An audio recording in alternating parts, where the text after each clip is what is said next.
आज सभागृहामध्ये मी point of इन्फॉर्मेशनद्वारे कर्नाटकामध्ये बेळगावमध्ये मराठी भाषिकांची जी गळचेपी चालू आहे, खरं तर मराठी भाषेला अभिजात्यतेचा दर्जा दिला केंद्राने, या सगळ्या गोष्टी होत असताना मराठी म्हणून ज्या पद्धतीनं कर्नाटकमध्ये बेळगावमध्ये गळचेपी होत आहे, कार्यक्रम करायला बंदी. हा भारत देश, या भारत देशात सगळ्यांना जात धर्म भाषा सोडून आपल्या लोकशाहीनं डॉक्टर बाबासाहेब आंबेडकरांनी अधिकार दिलेले आपल्याला या सगळ्या व्यक्ती स्वातंत्र्याचे, आणि त्याला पूर्णपणे डावलून महाराष्ट्र एकीकरण समिती असतील, अन्य ज्या ज्या संघटना असतील, या संघटनेच्या पदाधिकाऱ्यांना ताब्यात घेणं वाटतं हा अमानुष प्रकार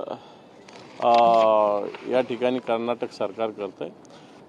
कोर्टबाजी या सगळ्या गोष्टी चालू असताना आता या ठिकाणी भारतीय जनता पार्टीचं सरकार आलेलं या महाराष्ट्रात, केंद्रातही भारतीय जनता पार्टीचं सरकार आहे. आणि म्हणून या ठिकाणी बेळगाव जे आहे हा सगळा केंद्रशासित प्रदेश झाला पाहिजे अशा प्रकारचा प्रस्ताव ठराव घ्यावा, अशा प्रकारची विनंती मी सरकारला केली आणि त्याला आमचा पाठिंबा देण्याची तयारी आहे.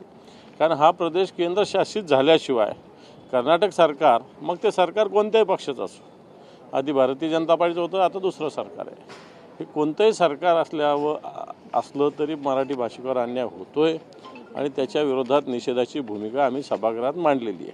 आणि बेळगाव, निपाणी, कारवार हा सगळा भाग आहे, हा केंद्रशासित प्रदेश करावा अशा प्रकारची मागणी केलेली आहे. सावरकरांची प्रतिमा तिकडनं विधिमंडळातला काढण्याचा निर्णय घेतलेला आहे, त्याबाबत तुम्ही सभागृहात मुद्दा मांडला आणि त्याला उत्तरसुद्धा दिलं. तुमची काय भूमिका आहे? पत्र लिहावं का शासनाने? हे बघा, खरं अर्थानं स्वातंत्र्यवीर विनायक दामोदर सावरकर हे काय फक्त महाराष्ट्राचे नव्हे तर या हिंदुस्थानचे आहेत. त्यांचा स्वातंत्र्य लढा आपण विसरता येणार नाही. काळ्या पाण्याची शिक्षा त्यांनी अंदमान निकोबारमध्ये भोगलेली आहे आणि मला वाटतं अशा स्वातंत्र्यवीरांचा प्रतिमा कुठे असत नाही. भले संसदेमध्ये असताना कर्नाटक सरकार, कर्नाटकच्या विधिमंडळात का चालत नाही हा आमचा प्रश्न आहे. त्यामुळे याच्यासाठी राज्य सरकारने पुढाकार घ्यावा, सावरकरांचा अपमान कुठे होणार नाही याची खबरदारी घ्यावी, अशा प्रकारचं आवाहन मी सरकारला केलेलं आहे.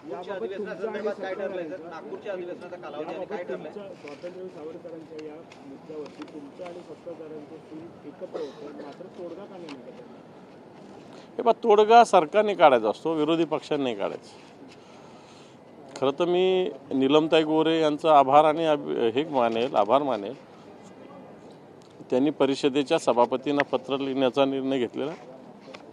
मला वाटतं राज्याच्या सरकारने सुद्धा अशा प्रकारची भूमिका केंद्राकडे आणि कर्नाटक सरकारकडे अशा प्रकारे संपर्क स्थापित करून या बाबतीत भूमिका जाहीर केली पाहिजे. पुढचं हिवाळी अधिवेशन होणार आहे, ते कालावधी काय असणार आहे, कशा प्रकारे कामकाज होतं? आज जे कामकाज सल्लागार समितीमध्ये जाहीर झालं त्याच्यात सोमवार ते शनिवार म्हणजे 16 तारीख ते 21 तारीख अशी घोषणा झालेली आहे. त्याच्यात वाढ होऊ शकते. मधल्या काळात कामकाज सल्लागार समितीची बैठक आहे, त्याच्यात कामकाज होऊ शकतं किंवा वाढू शकतं अशा प्रकारचं ठरलेलं आहे. पण तो आत्ताच्या घडीला तरी 16 ते 21 अशाच प्रकारचं कामकाज आहे. सर, योगेश टिळेकर यांच्या मामांचा मृतदेह आता सरकार नवीन आलेलं आहे, लक्षवेधी तारांकित प्रश्न वगैरे या सगळ्या बाबी नाही आहे. वेगवेगळे आयुध वापरून पुरवणी मागणी असतील, राज्यपालाचं अभिभाषण असेल, विरोधी पक्षाचे प्रस्ताव असेल, याच्या माध्यमातून आम्ही निश्चित जनतेचे प्रश्न मांडू. पण तो अधिवेशन 5-6 दिवस म्हणजे अतिशय शॉर्ट पिरियड आहे. किमान 2 आठवड्याचं तरी नागपूरला अधिवेशन झालं पाहिजे असं मला तरी वाटतं. सर, योगेश टिळेकर यांच्या मामांचा मृतदेह आहे तो सापडलेला आहे. कालच या ठिकाणी त्यांचा जो अपहरण आहे ते झालेलं होतं पुण्यातून. या संपूर्ण प्रकरणाकडे कसं बघताय? कायदा सुव्यवस्थेत हे पहा, योगेश टिळेकर हे भारतीय जनता पार्टीचे आमदार आहे आणि त्यांच्या मामांचंच अपहरण झालेलं आणि आत्ता बातमी आली की त्यांचा मृतदेह सापडलेला आहे. मला वाटतं हे दुर्दैवी आहे. राज्यामध्ये सरकार येऊन एक 4-5 दिवस काय होत नाही, पुन्हा एकदा अशा पद्धतीनं खून दरोड्याचा प्रकार मला वाटतं कायद्याचा धाक आलेल्या सरकारने निर्माण करण्याची आवश्यकता आहे. सरकार स्थापन होऊन जवळपास 15 दिवस होत आलेले आहेत, अजूनही मंत्रिमंडळ विस्तार होत नाही की कुठेतरी स्थिरावलेलं सरकार नाहीये, काहीतरी महायुतीमध्ये अलबेल वाटते. बाकी जाऊ द्या, नवीन मंत्री, ह्या 3 जे मंत्री आहेत, मुख्यमंत्री आणि 2 उपमुख्यमंत्री, यांच्याकडे सुद्धा खाते वाटप झालं नाही. मागच्या काळात तरी किमान अशा सगळ्यांकडे बा तुझ्याकडे 5-10, तुमच्याकडे 5-10, तुमच्याकडे 5-10 असे खाते होते. परंतु आत्ताच्या घडीला उपमुख्यमंत्री जे आहेत हे नामधारी, यांच्याकडे कोणत्याही खात्याचा कारभार नाही. असं महाराष्ट्रात कधी होत नाही. मग या सरकारला स्वतःचेच प्रश्न सोडवणं अवघड जातं, अशा प्रकारची स्थिती आहे. सर, हिंदी में बताइए, कर्नाटक के कांग्रेस आमदार है लक्ष्मण सावाड़ी, उन्होंने आदित्य ठाकरे पे ऐसा बयान किया है कि आदित्य ठाकरे जैसे भिखारियों के बारे में मैं बात नहीं करना चाहता. सर, महाराष्ट्र में आप कांग्रेस के साथ हो और कर्नाटका में कांग्रेस के नेता ही आपके नेता को ऐसे बोल रहे हैं. ये देखो, ये इशू कोई पार्टी का नहीं है. ये इशू मराठी मानूस जो है उसका इशू है. इसलिए इशू कोई पार्टी का नहीं है, ना बीजेपी का नहीं है, ना कांग्रेस का नहीं है, ना शिवसेना का नहीं. ये इशू मराठी, ये इशू, इस विषय का ये इशू है. इसलिए इस महाराष्ट्र में मराठी मानूस जो है उसकी बाजू लेना, मुझे लगता है ये सही भूमिका शिवसेना लेती रही है, आदित्य जी ने ली है.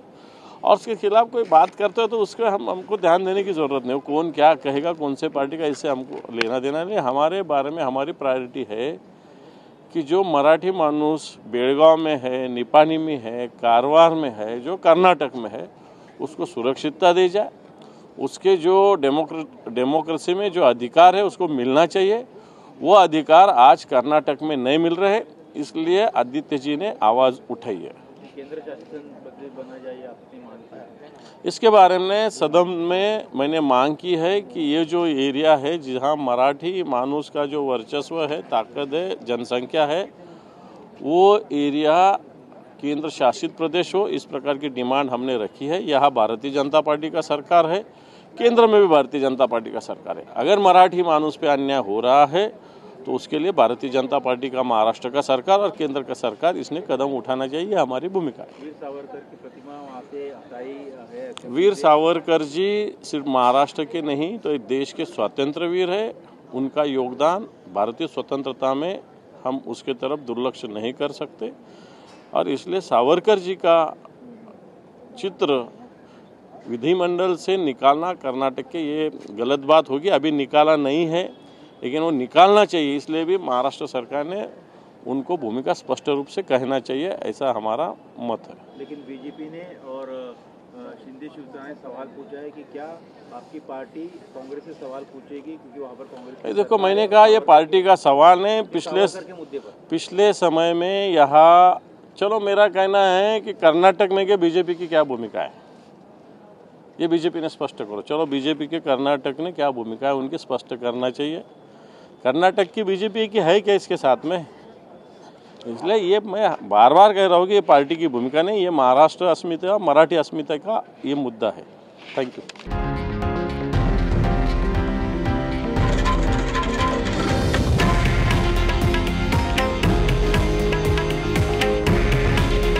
हे आहे देशातील नंबर 1 न्यूज नेटवर्क आणि आपण पाहत आहात TV9 मराठी. काळजी तुमची, हित महाराष्ट्राचं.